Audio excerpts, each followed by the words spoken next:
Assalamualaikum warahmatullahi taala wabarakatuh. Sana kunci berkomunikasi jo orang awak Minang itu simple ya. Awal berkomunikasi jo orang Minang tuh kalau metode tulisan suruh hanya menulis masing-masing definisi berikut contoh perkara, adat, adab, budaya, agama. Nah, itu dulu awalnya ya. Sesudah itu tuh mulailah bahas sejarah dari era Nabi, era peralihan Nabi Isa, Nabi Muhammad, Rasulullah SAW. Sesudah itu tuh era Khalifah, era 4 imam, era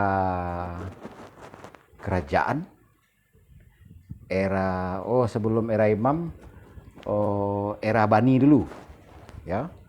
Era imam, era kerajaan, era kesultanan, era ado gala-gala pengulu, gala-gala namo-namo suku di Minang, ya. Dan itu ambo pastikan Mak Kati itu pendusta, karena statement 5 tahun yang lalu dengan yang setahun belakangan ini, nama-nama yang menetapkan hukum adat sebatang panjang, ada 2 statement berbeda, 4 nama berbeda. Cukup sekian, terima kasih. Selamat datang di channel YouTube Andi Khalifah Minang Manusiawi dan channel YouTube Andi Khalifah ABSSPK.